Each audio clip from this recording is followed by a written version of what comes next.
What's up, everybody? Welcome to the Sports Talk with Hawk podcast. Today, we're going to look at the New York Football Giants.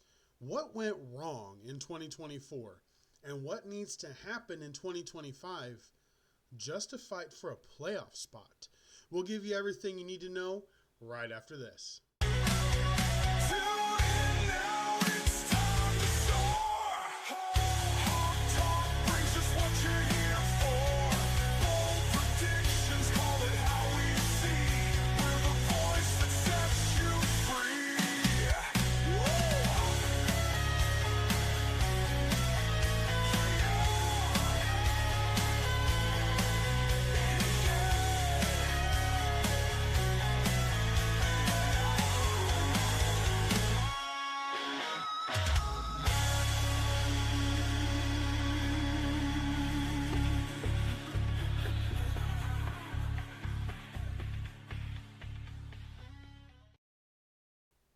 What's up, everybody? Welcome back in.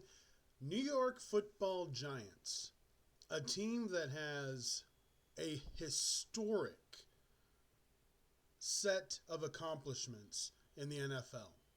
One of the best known franchises in the National Football League. Yet, they are absolutely mired in mediocrity. And why the heck is that? They've had plenty of high draft picks. They've had plenty of opportunities to fix the issues. You wouldn't think that the owners are that bad, the Mara family. But something isn't right. Something just doesn't fit. So what is it? We did go through a time where the coaching picks were definitely part of the issue. Pat Shurmur never ever should have been a head coach. So it has been one of those issues where you're looking at the organization wondering what in the world was going on. Now, I'm going to say the same thing with Brian Daboll as I did with Antonio Pierce. I think he gets fired after this year anyway. I really do. I don't see how the Giants are going to be able to compete. I don't see it. I don't see what the Giants are going to have, even though they've got a great young nucleus. Theo Johnson, the tight end, I love him. Absolutely love him. Tyrone Tracy Jr., the running back, love him. Malik Neighbors, stud. Bona fide #1 receiver stud. But they don't have a legitimate quarterback. And without a legitimate quarterback, you cannot win in this league. Brock Purdy has issues, but at least he's a legitimate quarterback. Tua Tagovailoa has plenty of downsides, but he's a legitimate quarterback. You're just not going to win the Super Bowl with him, but you can make the playoffs. You can get there, and when you get there, it's who knows what happens. It takes a Mahomes injury, an Allen injury, a Jackson injury in the AFC, and you're all set. In the NFC, the Lions were absolutely beat up. Injuries change games. It's always been the case, and it will always be the case. You just have to get there. How do the Giants get back to the playoffs in 2025? I don't know. I've been looking at this. So I'm really surprised after looking at all the numbers that Daboll did keep his job. I love Daboll, and I am not going to blame this on him. There's some coaches I can blame. This one I don't blame on him.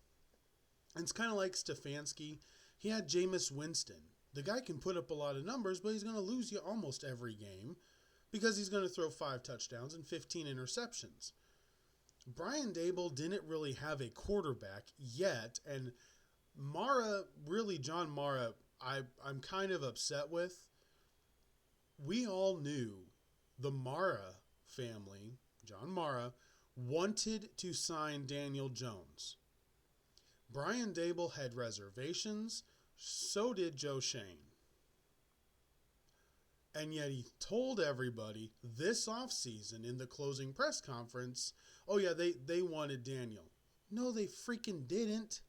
They knew what everybody else knew. They knew he wasn't the guy, and they knew not to pay him. So now you're going to have dead cap of a quarterback that was never worth even half the contract you paid him. It was that bad. Now the numbers in 2024 I've got right here. They were 30th in total offense at 295 yards a game. They were 28th in passing at 196 yards a game. They were 23rd in rushing with 105 yards a game, and they averaged a measly 16 points per game.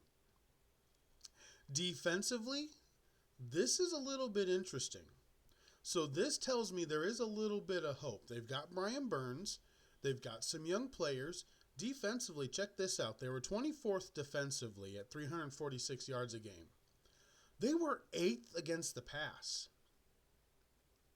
8th against the pass at 210 yards a game. There's something to build on there.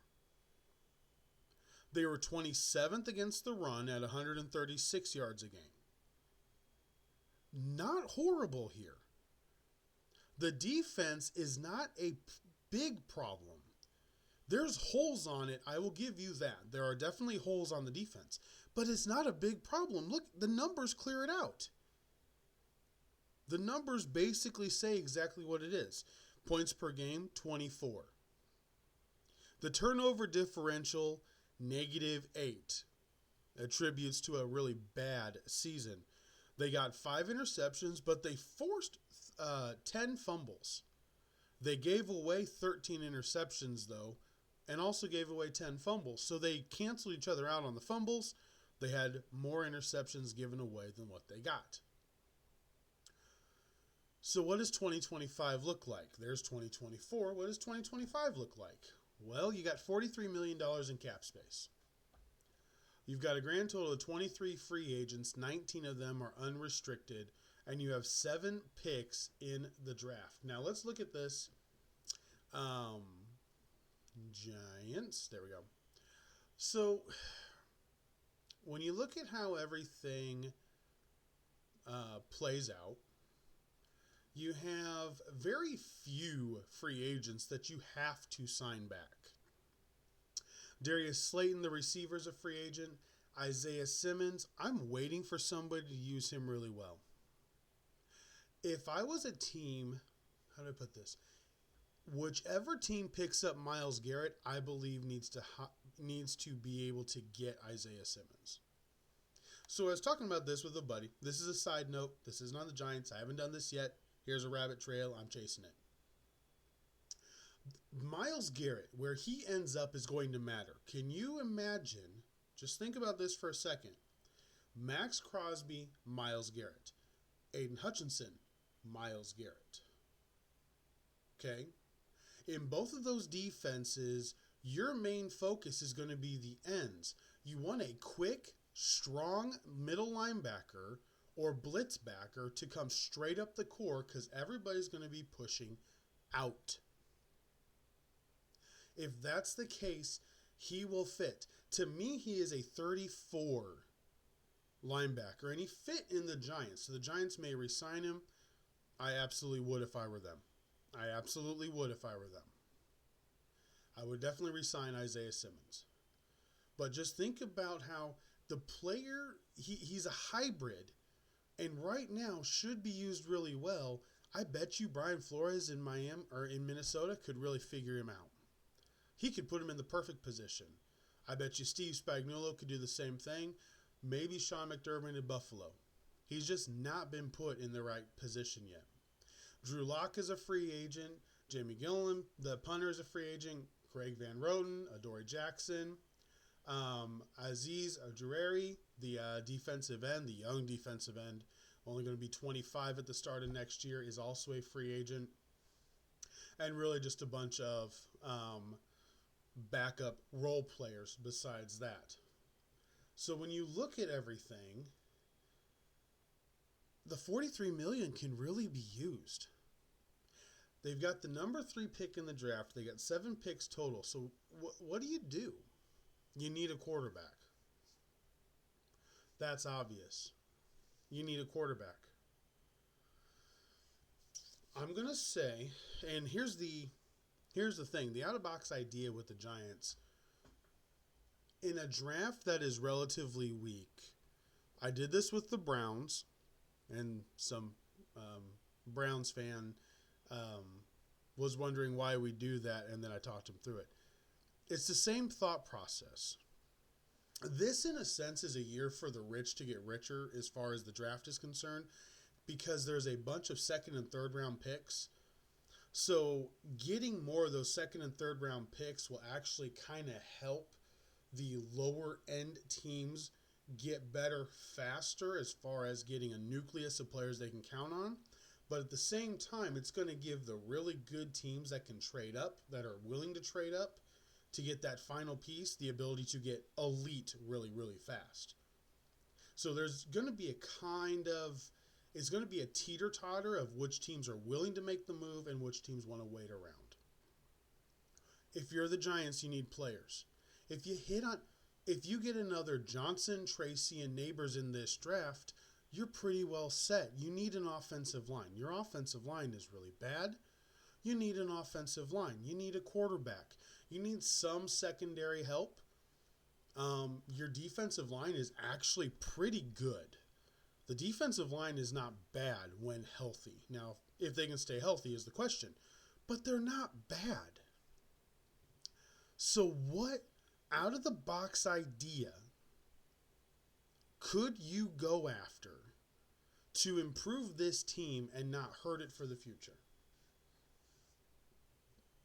Hang on with me here.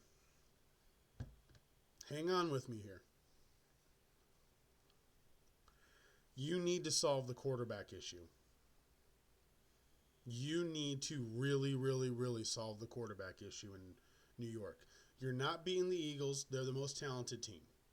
Hurts may suck, but the rest of the team is too good. Washington is going for second every year and will be fighting Philadelphia. Dallas is going to lose next year. I'm sorry. Dallas is going to flat out lose next year. Brian Schottenheimer is not going to have that team. He doesn't know how to coach. He's not going to know what to do with timeouts. It's going to look horrible. I like bringing in Eberflus as the defensive coordinator. I like that. But the offense is going to be bad. So what do you do if you're the Giants to try to get a situation where you don't have to miss everything, where you're not grasping at straws? Well, guess what? Here's my idea.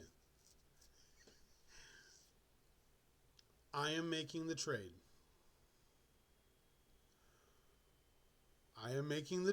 And you're going to hear this again.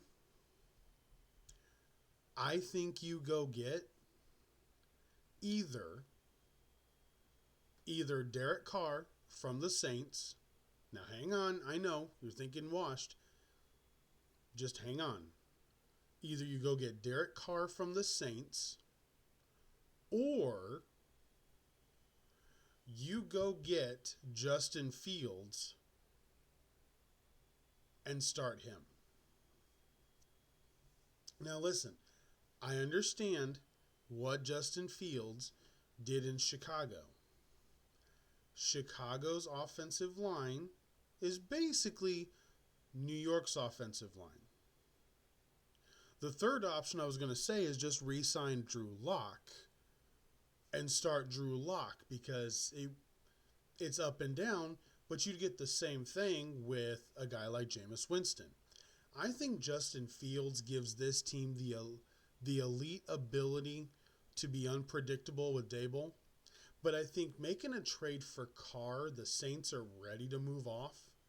I think making a trade for Carr would give them that ability to just have a veteran there to just win.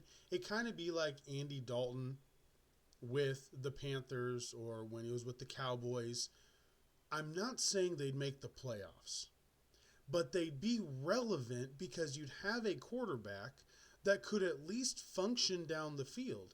You can drop Derek Carr back. He can throw the ball long to Malik Neighbors. He can dump it off to Theo Johnson and off to Tyrone Tracy. You fix the offensive line. You keep that third pick or you trade back. It gives you the third pick to be able to play with. A lot of people are saying they're going to get Shadur Sanders at pick number 3. I don't think so. The Browns are going to get a haul because there's too many quarterback-needy teams. You can't sit at 3 and say you're going to get Shadur Sanders.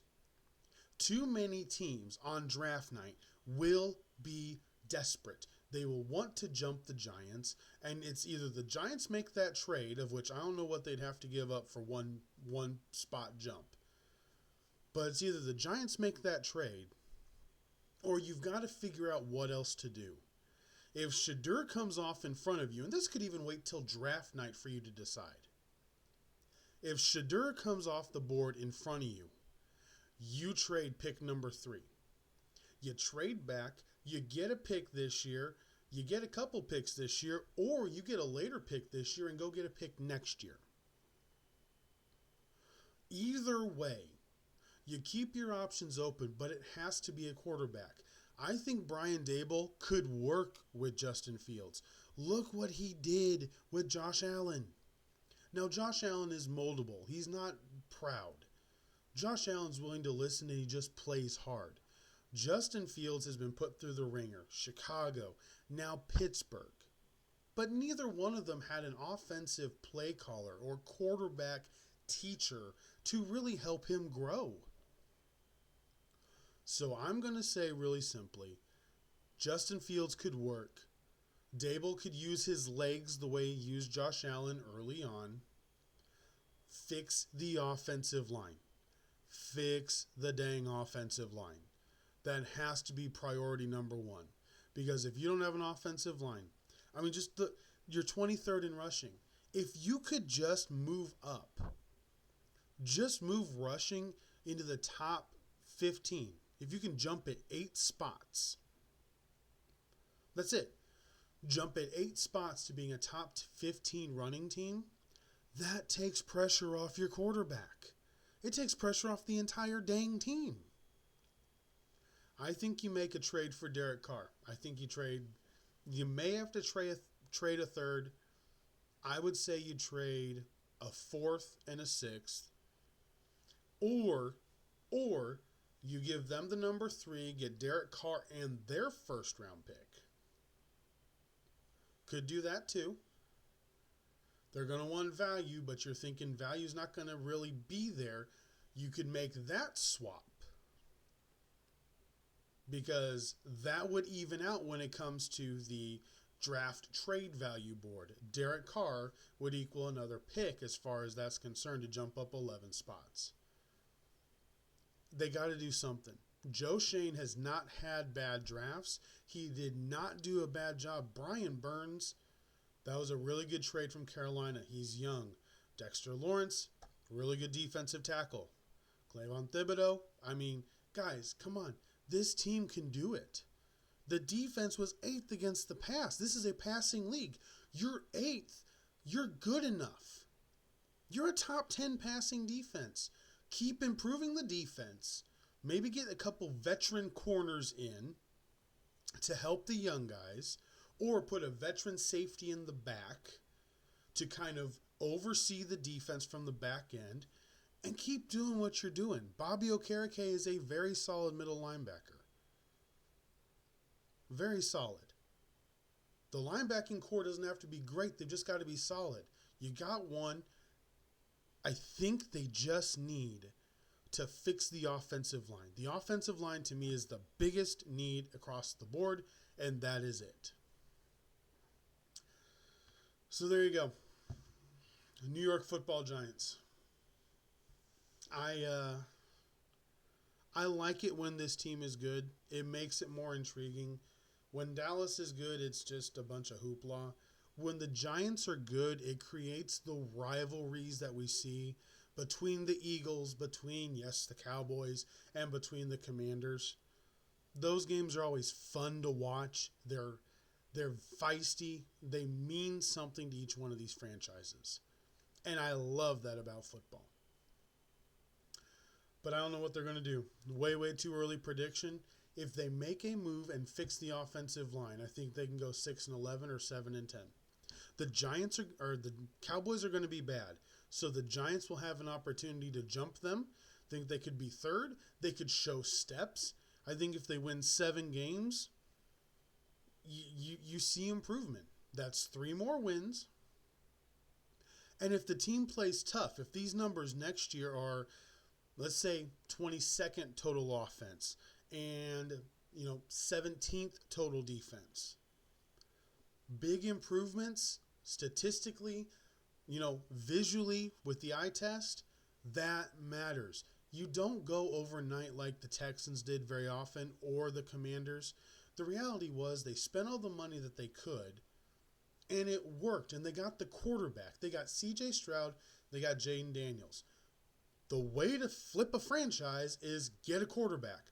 Denver Broncos got Bo Nix. Get a quarterback. Got to have one. So they got to go do it. And I think they got to make some drastic moves to be able to make this work. I would make a trade with the Rams for Cooper Kupp. I think Kupp could really help Neighbors, and it'd be a really solid presence to have in the locker room.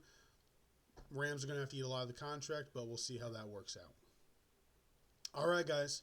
Want to give a big shout out. The anthem that you heard is actually 3 minutes, a little over 3 minutes long, the full trailer, and I will show you, or I guess you guys will hear that soon. It's actually going to be the official one. I have the rights to it. It is my official Hawk Talk anthem.